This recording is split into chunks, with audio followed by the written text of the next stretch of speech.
r/AskReddit. Guys of Reddit, what's the creepiest/weirdest way a woman has hit on you?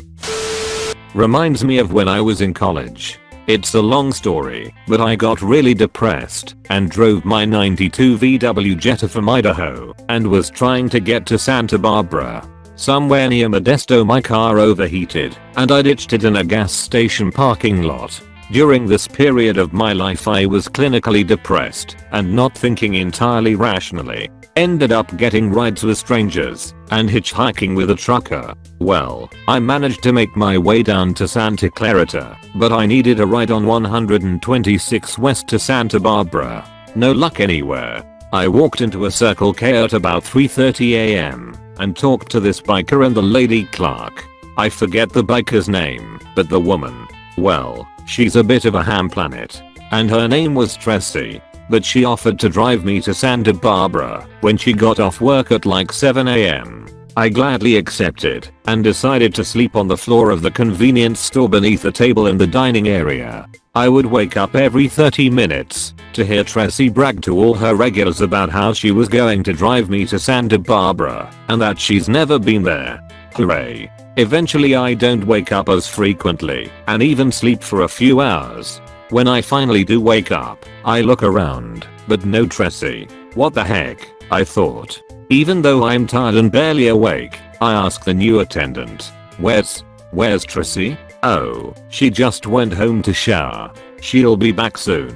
And you better believe about 30 minutes later Tracy shows up, freshly showered, hair slicked straight back and greasy wet, wearing a dress that only goes about halfway down her pudgy thighs, which also had a few bruises on them. I hopped into her white Honda Civic, we fuel, and speed off.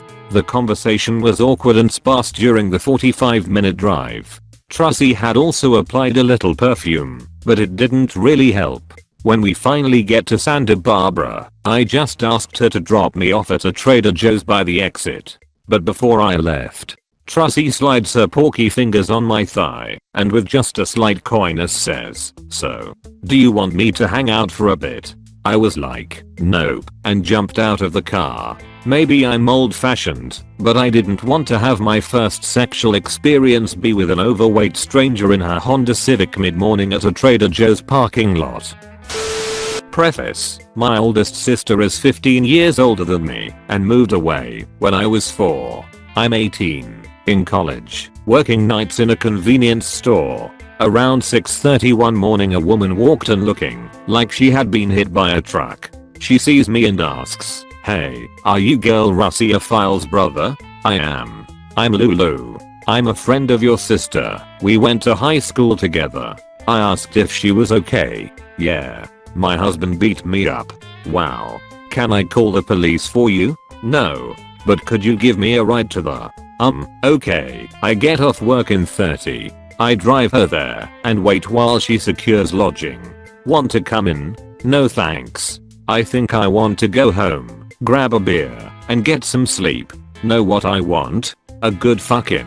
And I think you're the guy to do it. She has 2 black eyes, a missing tooth, and bloody lips, and let's not forget the psychopathic husband roaming the moors. I noped right the fuck out of there, and have never regretted the decision. Years ago I used to work in the meat department of a supermarket. It was the late afternoon, and I was all alone. As I was refilling the case, 2 of my friends who lived nearby stopped to say hi, because they were shopping. We are chatting away, and I suddenly hear someone loudly yell, "Oh meat boy." Then this one Abe cougar saunters over and puts her arm around my shoulder. This woman had to be in her late 50s, was wearing skimpy clothing that left nothing to the imagination, reeked of alcohol and cigarettes, her breath stank of rot, and she had the voice of a dying bullfrog. I say she was a one Abe cougar and that cougars are attractive. This woman definitely was, she then says in an attempt at a sultry voice, which with her voice was not. "Oh, my meat boy. I need the biggest piece of meat you can get me." Now, my friends are still standing nearby. In fact, they were about a yard away. I keep a professional demeanor and try to politely step away and out of her taloned grasp. It doesn't work. She had a near-death grip on me. I state that I just put some fresh steaks that were on sale into the case. No, I want a bigger piece of meat. By now I feel like I need to take a shower in bleach. This woman's arm was still around me as I desperately tried to move away. My friends are trying their hardest not to laugh. I then blurt out that I will run into our cooler to see what we had. I run in, grab the biggest package of steak I could find, and practically throw it at her in the most professional way I could. Is this the biggest piece of meat you have? It is. Oh, I was hoping for bigger, but I guess this will do. She walks away. My friends' faces were beet red and they say, "Have a good day, meat boy," and walk away. They still bring it up to this day. A girl reached out to me on FB who lived in my neighborhood, said she was looking for friends, and asked to meet up. Being new to the hood myself, I said sure. We met at a bar, and she was a little troll of a woman. Not only was she fat and ugly, she just had a nasty personality and complained about everything. I tried to be nice about having other plans and needing to go, but she followed me. I awkwardly let her tag along to a friend's house. When we arrived, within 10 minutes my friend soured on her, and the host pulled me aside and said, "You gotta get her out of here." I offered to drive her back to her house, and when we arrived she asked me to come in. I politely declined, and she said I could do whatever I wanted to her. I had no desire to do any such thing, so I said thanks but no thanks. Then she said she wasn't getting out of the car unless I came inside and got a blowjob. After more deliberation I said okay and followed her to her door. She had a picket fence with a gate out front, so as soon as she went through the gate I closed it and ran back to my car. She started yelling and screaming at me and tried to open the doors, which I had quickly locked. I tried to pull out of the space, but she blocked me in. I backed up onto the curb to get around her, and she pushed in my side mirrors and bent my antenna, screaming obscenities as I peeled out. 0/10 would not pay the troll toll again. Edit. My top rated comment of all time is about getting almost raped by a troll. Back in college, around 1995 or so, this girl I was in a class with became friendly with me.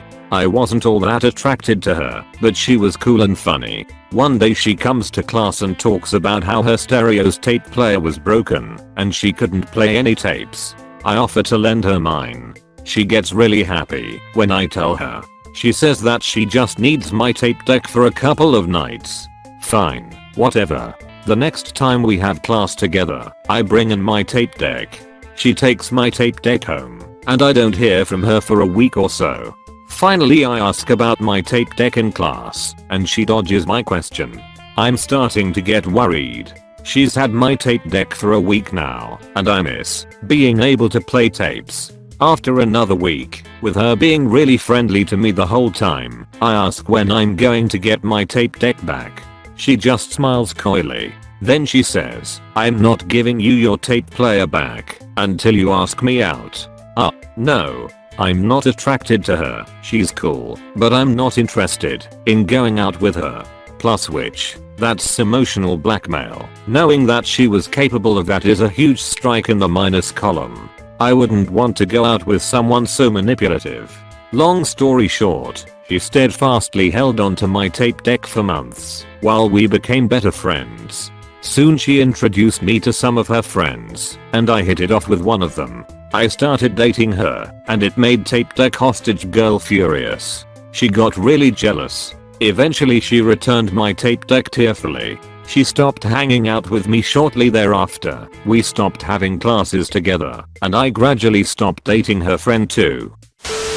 I was at a club with some friends and we were just casually dancing on the floor when a girl came up and joined us. I could tell that she was into me by the way she gave me looks and danced towards me all the time. She wasn't too bad looking, but I just wasn't that interested in hooking up with someone that night, and I also started to feel that something was kinda off about her. She was by herself BTW. I was wearing a snapback that night and eventually she pulled the overused stealing the boys had to show that I'm interested move. I didn't mind it at first, but soon my friends wanted to move on, so I grabbed my hat back from the girl and followed my friends. 10 seconds later she ran up behind me and snatched my hat again and ran off. At this point I'm starting to get irritated. I didn't run after her, but I walked around the crowd and eventually I sneaked up behind her and grabbed the hat back and walked away. She immediately took it back and ran away to another dance floor. This time I ran after her and managed to catch up with her and stop her, and I just said, seriously, just give me back my fucking hat. Prior to this moment she was acting all jiggly and innocent, but when I said that, her face just went apeshit and she looked like a demon and she refused to let the fucking hat go.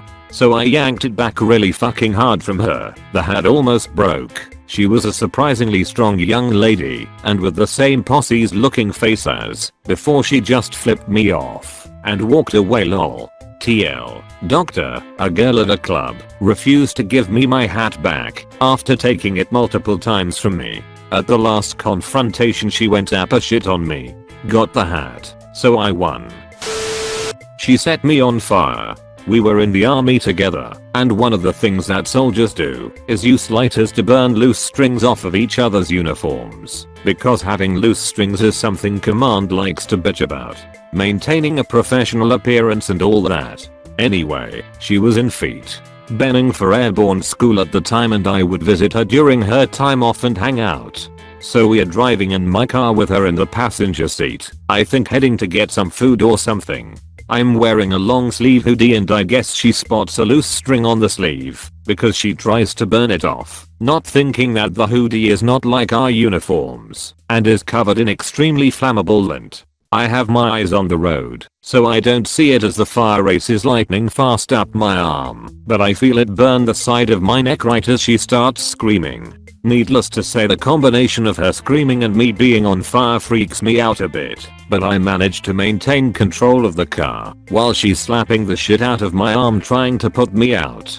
Finally, after a couple of seconds, she dumps a soda over me and extinguishes my arm, and I pull off the road into a parking lot. There's a few moments of silence in the car. I'm staring forward at the dash trying to collect myself. Then I look at her. She has tears in her eyes and can only stammer out, "I was just trying to be nice." I reply with, "We could have died." She looks crushed. We had just the previous night confessed our feelings for each other after having been close friends for a while, so things were in a weird place between us. I don't know why, partly because of the intensity of the moment and I guess all the adrenaline or something, but I move in to kiss her. I guess she was pretty ramped up too, and we start going at it, making out like crazy and groping each other. Things were escalating quickly until I remembered we were in public and can't do this as soldiers. It would be a big deal if we were caught, especially for her, since she was in a training school at the time. So we cancelled our dinner plans and went back to my hotel room and things went from there. We ended up getting married a little while later, although unfortunately it ended up not working out and we parted ways amicably. I always liked to tell her that moment when she set me on fire was when I knew she was the one. I haven't been married since 2007 and have went out of my way to not have contact with my ex-wife. For a long time I avoided social media entirely, changed my cell phone number to stop the phone calls, shut down all but my Hotmail account, which was shut down by manuscript anyway, deleted my accounts, etc.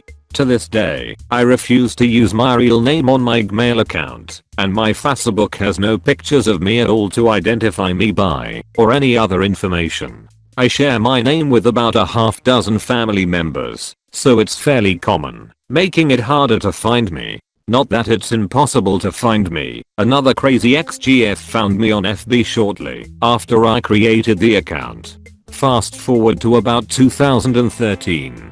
She started putting down my address for various things. Not only that, but she started putting my last name after her name. I now have a couple magazine subscriptions for my ex-wife arriving monthly and constantly have mail from collages, credit card companies, catalogs, etc. all in either her maiden name or her name while married to me. This has been ongoing until late last year when the magazines finally stopped. I guess the renewal was sent to me and I didn't notice or care. The rest hasn't though. I throw away a dozen or more items of junk she had sent to my address in her name. I don't know if she's trying to get my attention or what. It is creepy as fuck though. I have a few vying for the top, but this one definitely has a flavor to it. I was at this long vanished music venue to see a band I loved, Vast. Two things about this venue. 1. It was by far the nastiest, scummiest, most repellent joint in town. You want a vaccination before you go, and a full body Comet and steel wool scrub down when you get home. The owner hated musicians and things like liquor licenses. The bathrooms. I'll just stop there. The second thing is that I was magically sexually attractive here. I'm awkward, unappealing, odd looking, creepy. People I've never spoken to before volunteer their opinions about my looks from time to time. But here, for some reason, I'm magnetic. Every time I go, I get hit on, hard. But damned if that place isn't awful. I go to shows to see the band, nothing else. Not to drink, not to socialize, not to post about it on Facebook. For all of that, some boozy gal latches onto me towards the end of the show. She's yammering on. I'm trying to listen to the music. She's lonely, says. I'm fixedly staring at the stage. I'm taking it in that she's going to prison soon. Why? Her hobby is getting absolutely loaded and going driving. Over and over again. Crosby comes back for the encore. Queen DUI is talking about all of the car crashes she's been in. I'm ignoring her. She grabs my hand and tells me that she's had a bunch of operations, scars, skin moved from the crashes. I hear some opening bits sampled from Lemistades Volksbulgars. Finally the song I came for. I lean forward in anticipation. Just as John Crosby sings Touched, You Say That I. She shoves my hand into her shirt, so I'm now feeling the rough skin graft where a nipple might have once lived, thus demonstrating her point and changing my feelings about the track forever. Queen DUI, wherever you are, I really will never find someone quite like you again. I don't know if it's hitting on necessarily, but this happened recently, so it comes to mind. In my early 20s I worked for a residential care company, and one of my co-workers had a daughter who was kind of odd. She was 12 or so when I first met her at the office during a meeting, and then every week my coworker would tell me what her daughter said about me and how cool she thought I was. I was like, okay. Tell her I said hi. Shortly after this my coworker lost custody of her daughter because she married a convicted pedo, and not long after that my coworker asked if she could give her daughter my email address because she'd like to have someone to talk to since she's living with her dad. I said okay, because this girl has it hard enough. It's no trouble to me to reply to the occasional email. For the next couple of years she would send me stories that she was writing, and she was actually pretty clever. I did not mind at all, and I would give her advice the best I could with my community college education. A few months later I'm at the fair with my wife when I run into this girl.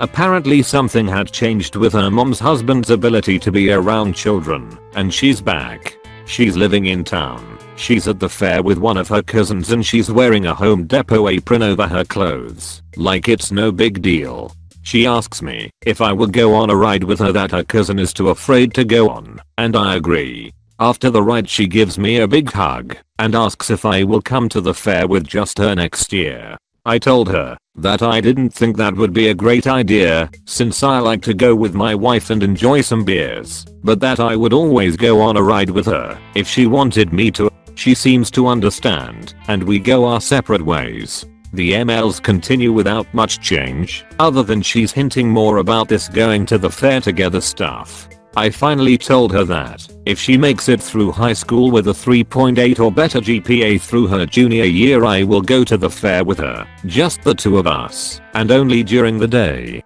This was the summer before she started 9th grade. At this point my wife, this girl's mom, and I are all working for the same company. I catch my wife in a lie, and at the bottom of that rabbit hole is that she's cheating on me with another co-worker. This is a relatively small town, and people start railing against my wife, so she starts pumping out lies, so it sounds like she had a valid reason to leave that had nothing to do with her cheating.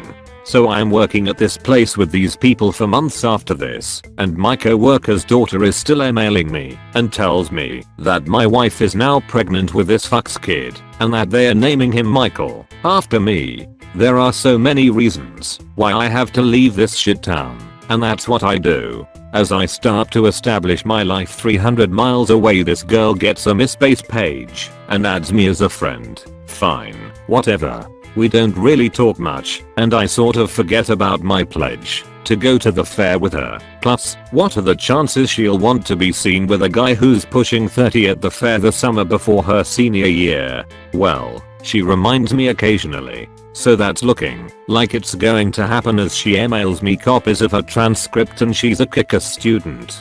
When I went home for a visit in June of that year, I ran into 7-Eleven to get some cigarettes and hear her, Michael, coming from a car parked in front. It turns out it's her.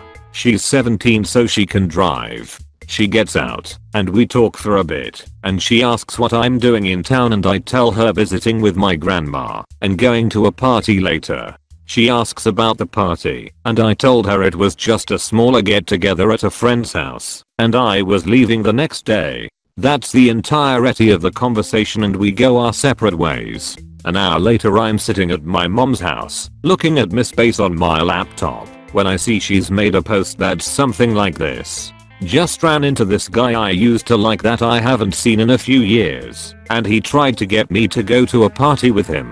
You're not getting me drunk. Perf. She had given me her cell phone number a while back, and I pulled up the email and texted her, asking why she would say those things about me. Her response was, "It wasn't about you, silly." Oh. I didn't talk to her for probably close to 7 years after that, and she stopped trying to reach me during that time too, until I was looking for an old friend's number in my saved texts. I never delete them, and accidentally texted her. At this point she was out of college and married and wanted to know how I had been. We caught up over the next couple days, became Facebook friends, and then a couple months later I get a Facebook Messenger message from her that says, "Hey, you remind me of 1998, when the Undertaker threw mankind off HLL in a cell and plummeted 16 feet through an announcer's table. Just kidding." It said this: "I'm sure this is going to get buried. I can't believe how much I've written, and I've got to go to lunch."